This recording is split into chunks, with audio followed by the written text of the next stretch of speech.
আল্লাহ যেদিন মিজানের পাল্লাতে আপনার আমাল আপনার আমার গুনাহ সমস্ত কিছুই যেদিন ওজন করবেন, সেই দিন কেউ কাউকে কেন মনে রাখতে পারবে না।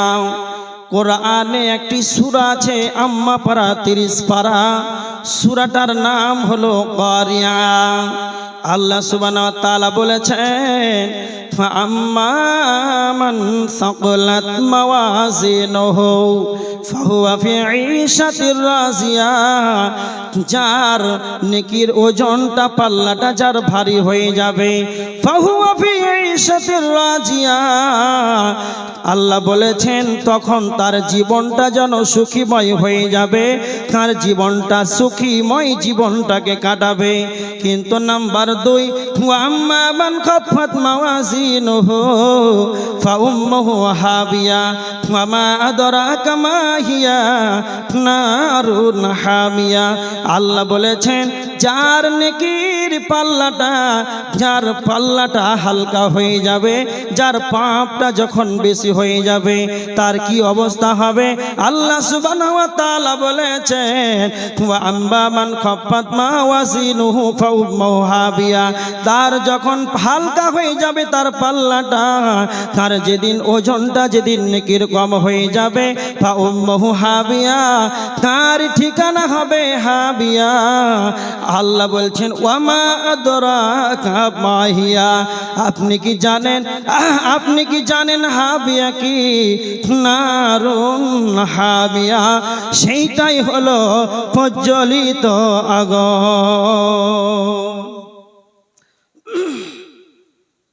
প্রজ্বলিত আগুন, এটা আপনাকে বুঝাই। এই হোতামা নামক, এই হাবিয়া নামক জাহান্নাম যে কত খাতারনাক, যার আমলনামা, যার আমলটা, যার নেকিটা, যার পাল্লাটা হালকা হয়ে যাবে, তার হাবিয়া ঠিকানা হবে। তো এই হাবিয়াটা কেমন?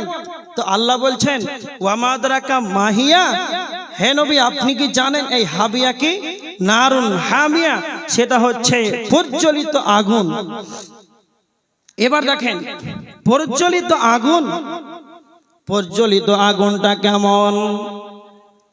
আপনি কাঠ কয়লা নিয়ে আসেন, এই জায়গাতে কাঠ কয়লা পেট্রোল ডিজেল দিয়ে এখানে একটা আগুনকে তৈরি করেন। কেরোসিন দিলেন, পেট্রোল দিলেন, ডিজেল দিলেন, কাঠ দিলেন, কয়লা দিলেন, স্টেজের আগান সামনে একটা আগুন তৈরি করলেন। আর এই আগুনকে তৈরি করার পর এই জায়গাতে একটা মানুষকে যদি ফেলে দেন, তবে তার চামড়াটা সর্বপ্রথম পড়বে, তারপরে তার মাংসটা পড়বে, তারপর তার হাড়গুলো পড়বে, তারপরে তার ফ্যাপসা পড়বে। দুনিয়ার আগুন কেমন? সর্বপ্রথম চামড়া পড়বে, তারপরে তার মাংস পড়বে, তারপরে তার হাড় পড়বে। কিন্তু আমার আল্লাহ বলছেন নারুন হামিয়া, তোমরা কি জানো সেই হাবিয়া জাহান্নাম কি? তোমরা কি তা জানো? সেটা হলো অপ্রজ্বলিত আগুন। আর যখনই মানুষকে হাবিয়া নামক জাহান্নামে যখন ফেলে দেওয়া হবে রে, তখন তার চামড়াটা যেরকম পড়বে, তার মাংসটাও সেরকম পড়বে, তার হাড়টাও সেরকম পড়বে, তার ভিতরকার ফ্যাপসাটাও সেরকম পড়বে। এটাই হলো জাহান্নামের, হাবিয়া নামক জাহান্নামের আযাব। তার মানে দুনিয়ার আযাবটা কেমন? দুনিয়ার আগুন হলো আস্তে আস্তে ভিতরে যাবে, এটাই হলো দুনিয়ার আগুন। কিন্তু আমার নবীজি বলেছে যে দুনিয়ার আগুন এর চাইতে ৭৭ গুণ বেশি তেজ রয়েছে জাহান্নামের আগুনে। সেই দিন আল্লাহ সুবহানাহু ওয়া তাআলা বলছেন এটাই হচ্ছে প্রজ্বলিত আগুন। আপনার চামড়া যেরকম পুড়বে, আপনার মাংস যেরকম পুড়বে, ভিতরকার হাড়টা যেরকম পুড়বে, একই লেভেল সবকিছুই পুড়বে। এটাই হচ্ছে হাবিয়া নামক জাহান্নামের কঠিন শাস্তি। তাহলে এটা হচ্ছে 1 নাম্বার, আপনাকে বলে দিলাম। উঠতে যদি শুরু করেন তাহলে ছেড়ে দেবেন। হ্যাঁ, কয়টা বাইলো? আচ্ছা, টাইম সময় বেশি হয়নি, কিন্তু সব উঠতে আরম্ভ করছে। উঠেন না, একটু ধীর স্থির ভাবে শুনেন। একটা বললাম সেটা হচ্ছে মিজানটা। এবার দ্বিতীয়টা হচ্ছে কিতাব। কিতাব আমলনামা যেটা আপনাকে দেওয়া হবে কিয়ামতের দিন। আল্লাহ সুবহানাহু ওয়া তাআলা বলছেন, এটা খুব বিষয়, একটু খুব গুরুত্বপূর্ণ বিষয়। এটা অনেক জায়গা দিয়ে এসেছে, যেমন সূরা আল হাক্ক। আল্লাহ সুবহানাহু ওয়া তাআলা বলেছেন, ফাআম্মা মান উতিয়া কিতাবাহু বিয়ামিনিহি। আল্লাহ বলেছেন, ফাআম্মা মান উতিয়া কিতাবাহু বিয়ামিনিহি। আল্লাহ সুবহানাহু ওয়া তাআলা বলছেন, যখন মুমিনদের ডান হাতে সার্টিফিকেট দেওয়া হবে, ডান হাতে যখন আমলনামা দেওয়া হবে রে, এখানে একটা কথা মনে রাখবেন, যারাই মুমিন হবে, যারা ঈমানদার হবে, কিয়ামতের দিন তাদেরকে আমার আল্লাহ তাদেরকে পর্দার আড়ালে ডাকবেন, পর্দার ভিতরে ডাকবেন। আর পর্দার ভিতরে তাদেরকে ডেকে আমার আল্লাহ মুমিন বান্দাকে বলবেন, বান্দা তুমি কি অমুক পাপটা করেছো অমুক জায়গাতে? মুমিন তখন বলবে, হ্যাঁ জি আল্লাহ আমি সেই পাপটা করেছি। আবার আমার আল্লাহ বলবেন, তুমি কি অমুক জায়গায় অমুক পাপটা করেছো? তখন মুমিন বান্দা বলবে, হ্যাঁ আল্লাহ আমি সেটা করেছি। মুমিন তখন স্বীকার করবে। আর যখন আল্লাহ তার গুনার কথাগুলো যখন বলবেন, মুমিন তখন হতভম্ব হয়ে যাবে। সে মনে মনে ভাববে, আমি মনে হয় ধ্বংস হয়ে গেলাম। কিন্তু কথা মনে রাখবেন, আল্লাহ মুমিন বান্দাকে যখন তার পর্দার ভিতর থেকে তাকে তার জীবনের যেগুলো পাপ আল্লাহ তাকে পর্দার আড়ালে বলবেন। আল্লাহ তখন বলবেন, বান্দা আমি তোমার পাপটাকে আমি রেখেছিলাম, গোপনে ঢেকে রেখেছিলাম, কেউ জানে না। আজ আমি আল্লাহ পর্দার আড়ালে আমি আল্লাহ তোমাকে ক্ষমা করে দিলাম। তখন মুমিনকে ক্ষমা করে দেওয়া হবে। মুমিন এটা নয় যে সে পাপ করবে না। আল্লাহ নবী বলছেন, কুল্লু বানি আদম খাত্তাউন, প্রত্যেকটা আদম সন্তানই পাপী। মুমিনও পাপ করবে। মুমিনের দ্বারা তো পাপ হয়ে যেতে পারে, এটা হলো মানুষের দ্বারা ভুল হয়ে যেতে পারে, কিন্তু আমার আল্লাহ মুমিনকে পর্দার আড়ালে ক্ষমা করে দেবে। জি, আতাউর শেখ 1000 টাকা দান করেছে। আল্লাহুম্মা সাল্লি আলাইহি আল্লাহুম্মা বারিক আলাইহি। তার মানে মুমিনকে আল্লাহ পর্দার আড়ালে ক্ষমা করে দিবেন। এবার আল্লাহ বলবেন, নাও তোমার আমলনামা। তখন আল্লাহ ওই বান্দাকে মুমিনকে ডান হাতে সার্টিফিকেটটা দিয়ে দেবে। আর সে বলবে, হ্যাঁ উমকরাও কিতাবিয়া। যখনই মুমিনকে ডান হাতে সার্টিফিকেট দিয়ে দেওয়া হবে, মুমিন তখন বলবে, নাও হাউ মুকরাউ কিতাবিয়া, আমার আমলনামাটা তোমরা পড়ে দেখো। এবার মুমিন তখন বলবে, ইন্নী যানানতু আন্নী মুলাকিন হিসাবিয়া। মুমিনের মুখ থেকে তখন বের হবে, আমি জানতাম যে আমাকে একদিন হিসাবের সম্মুখীন হতে হবে। আমি জানতাম যে আমাকে একদিন হিসাবের সম্মুখীন হতে হবে।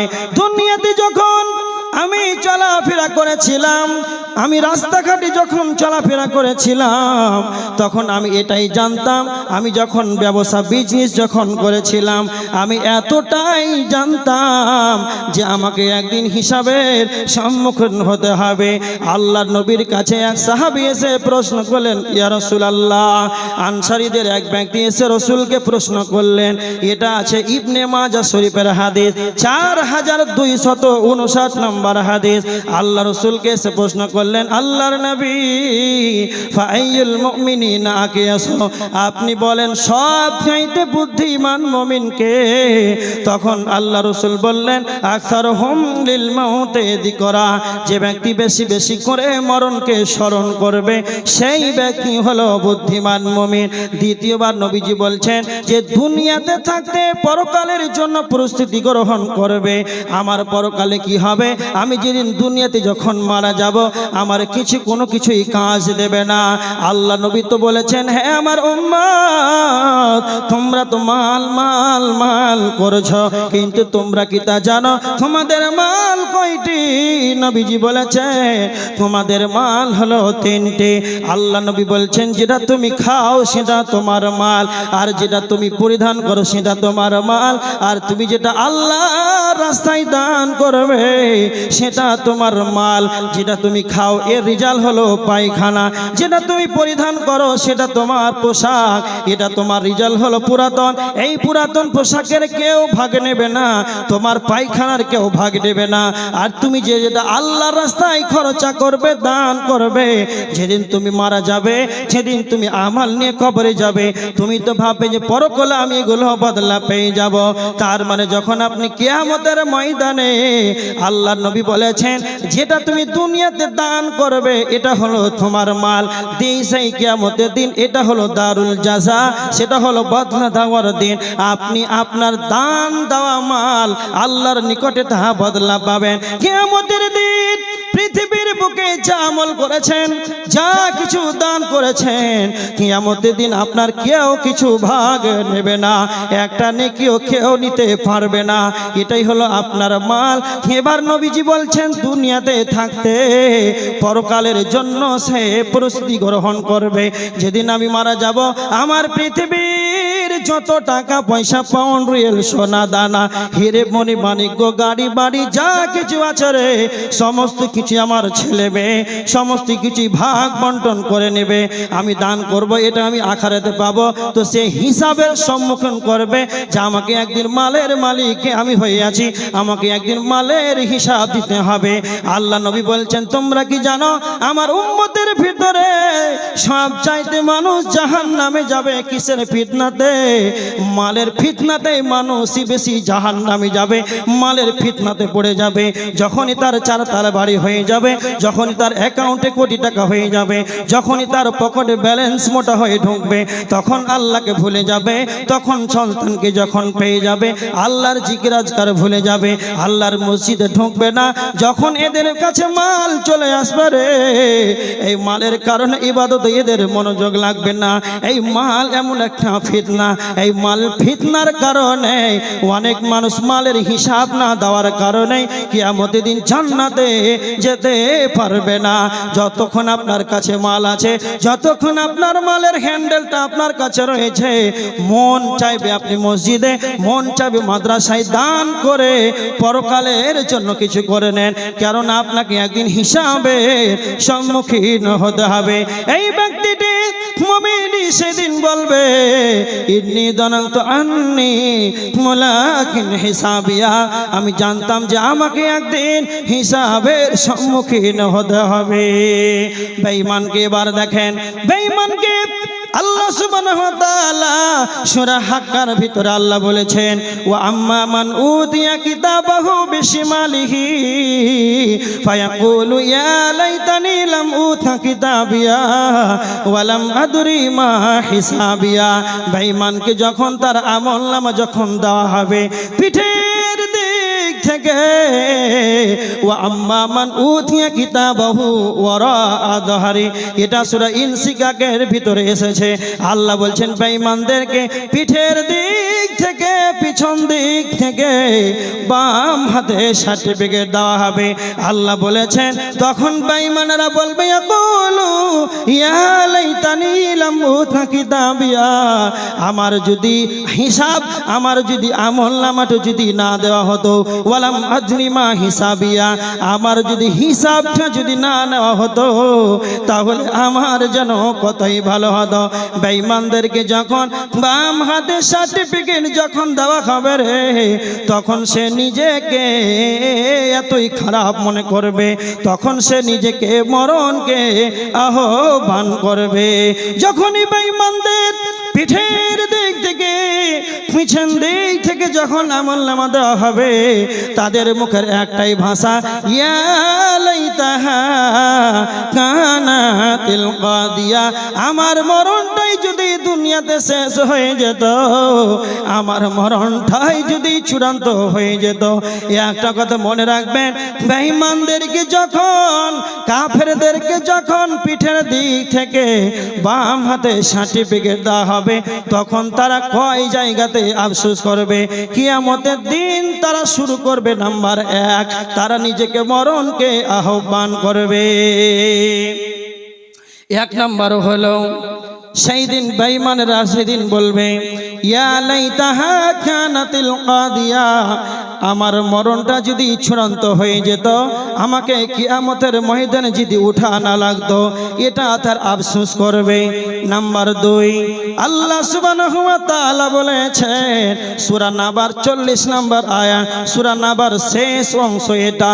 আল্লাহ বলেছেন ওয়ায়াকুলুল কাফির, কাফিররা বলবে ইয়া লাইতানি কুনতু তুরাবা, আমরা যদি মাটি হয়ে যেতাম তাহলে আমাদের কত ভালো হতো।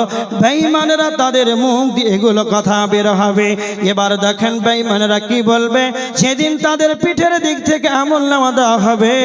ওয়া আম্মা মান উতিয়া কিতাবাহু ওয়ারা আযহারি ফাসাউফা ইয়াদউ সুবুরা, যখন পিঠের দিক থেকে বাম হাতে সার্টিফিকেট পাবে, তখন সে বলবে ফাসাউফা ইয়াদউ সুবুরা, আমার যেন মরণ হয়ে যায়। সেই তখন মরণকে আহ্বান করবে। বেঈমান দুনিয়াতে কিন্তু মরতে চায়নি। তার 56, 46, 57, 50, 60, 70, 80 বছর খরচ হয়ে গেল। চাচা যখন বুড়িয়ে গিয়েছে, মার্জে মাউতে যখন ছিটপিট করছে, যখন তার মরে যাবে, কিছুটা তার সময় বাকি আছে, সেই সময় বলছেন ভাতিজারে আমাকে তাড়াতাড়ি করে রায়গঞ্জ হাসপাতাল নিয়ে চলো। রায়গঞ্জ হাসপাতাল নিয়ে যাওয়া হলো। রায়গঞ্জ হাসপাতাল বলছে তোমার চাচার এখানে হবে না, সেখানে রেফার কাগজ লিখে দিল, বলছে মালদা মেডিকেল চলে যাও। মালদা বলছে এখানে হবে না, বহরমপুর কলকাতা পিজি চলে যাও। কলকাতা পিজি চলে গেল, পিজি রেফার লিখে দিল না, এখানে হবে না, ব্যাঙ্গালোর নিয়ে যেতে হবে। চাচা বলছেন তাই হোক, ব্যাঙ্গালোর চল।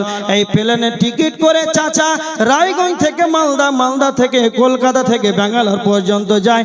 কেন যায়? চাচা মরতে চায় না, সে বাঁচার জন্য রায়গঞ্জ থেকে মালদা, মালদা টু কলকাতা টু ব্যাঙ্গালোর যায়, কে সে মরণ থেকে বাঁচার জন্য যায়। কিন্তু সে কিয়ামতের দিন, ওই ব্যক্তি কিয়ামতের দিন বলবে ফাসাউফা ইয়াদউ সুবুরা, আমার যেন মরণ হয়ে যায়।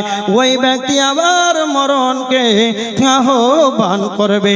এটা কিয়ামতের দিন। আল্লাহ সুবহানাহু ওয়া তাআলা সূরা সাজদার ভিতরে এসেছে, কাফের বেঈমানরা বলবে ওয়ালাউ তারা ইদিল মুজরিমুনা নাকিসু রুসিহিম ইনদা রাব্বিহিম, ওয়ালাউ তারা ইদিল মুজরিমুনা নাকিসু রুসিহিম ইনদা রাব্বিহিম, তারা আল্লাহর নিকটে, আল্লাহর কাছে মুজরিমরা বলবে রব্বানা, হে আমাদের রব, আখরিজনা, আমাদেরকে বের করুন, রব্বানা আখরিজনা নামাল সালিহান গায়রাল্লাযী কুন্না নামাল, আল্লাহ আমাদেরকে বের করুন, আমাদেরকে আবার দুনিয়াতে যেতে দেন। এবার যদি আমরা যেতে পাই দুনিয়াতে, এবার নামাল সালিহান, আমরা ভালো ভালো কাজ করব। বেঈমানের দলেরা সেই দিন বলবে আল্লাহ আমাদেরকে দুনিয়াতে আবার পাঠিয়ে দেন। এবার যদি আমরা দুনিয়াতে যেতে পাই তাহলে আমরা ভালো ভালো কাজ করব। ইন্না মুকিনুন, আমরা দৃঢ় বিশ্বাসী হয়ে গেলাম। এটা তো কিয়ামতের দিন তারা বলবে। আর একবার সূরা আল মুমিনের 11 নম্বর আয়াতের ভিতরে এসেছে, তারা আল্লাহকে দিয়ে বলবে রব্বানা, হে আমাদের রব, আমাতানা সানাতাইনি ওয়াহিয়াইতানা সানাতাইনি ফাতারাফনা বিদুনুবিনা ফাহাল ইলা খুরুজিম মিন সাবিল। তারা বলবে আল্লাহ, আপনি তো আমাদেরকে 2 বার জীবিত করেছেন আর 2 বার মৃত্যু দিয়েছেন। আপনি আমাদেরকে 2 বার জীবিত করেছেন, 2 বার মৃত্যু দিয়েছেন। ফাতারাফনা বিদুনুবিনা, আমরা আমাদের অপরাধ থেকে স্বীকার করে নিলাম, আমরা আমাদের অপরাধ থেকে স্বীকার করলাম। ফাহাল ইলা খুরুজিম মিন সাবিল, আমাদেরকে বলেন এবার পালাবার জায়গা কোথায়, আমাদের নিষ্কৃতির পথ কোথায়। এবার দেখেন এইটা কিয়ামতের দিন তারা বলবে। এবার জাহান্নামে তাদের কি অবস্থা হবে? এই বেঈমানের দলেরা, এই কাফেরেরা যখন জাহান্নামে তাদেরকে ফেলে দেওয়া হবে, জাহান্নামের ভিতরে চিৎকার করবে আর তারা বলবে ওয়াহুম ইয়াস্তারিখুনা ফিহা। এটা এসেছে সূরা আল ফাতিরের 37 নম্বর আয়াত। সূরা আল ফাতির 37 নম্বর আয়াত। যখন তাদেরকে জাহান্নামে ফেলে দেওয়া হবে, বলবে ওয়াহুম ইয়াস্তারিখুনা ফিহা রব্বানা আখরিজনা না'মাল সালিহান গায়রাল্লাযী কুন্না না'মাল। আল্লাহকে তারা বলবে মাবুদ রে, আমাদেরকে বের করা হোক, আমাদেরকে আখেরি চিনা, আমাদেরকে এখান থেকে বের করা হোক। এবার যদি আমরা বেরিয়ে যাই নামাল সালিহান, আমরা এবার পৃথিবীতে গিয়ে গিয়ে ভালো ভালো কাজ করব। গায়রাল্লাযী কুন্না নামাল, আমরা আগে যা করেছিলাম, পূর্বে যা করেছিলাম, জীবনে আর তা কোনোদিন তা করব না। আল্লাহ তখন বলবেন আওয়ালাম নুআম্মিরকুম, আওয়ালাম নুআম্মিরকুম। আল্লাহ বলবেন আমি কি তোমাকে সেই সময়টা দিইনি? আমি কি তোমাকে সেই 60-70 বছর, আমি কি তোমাকে 80 বছর সময়টা দিইনি? যে সময় তুমি বুঝার চেষ্টা করলে তুমি সেটা বুঝতে পারবে। আওয়ালাম নুআম্মিরকুম, আল্লাহ বলবেন যে আমি কি সেই সময়টা তোমাকে আমি দিইনি? যে সেই সময়টা চিন্তা ভাবনা যদি তুমি করতে তাহলে ঠিক বুঝতে পারতে।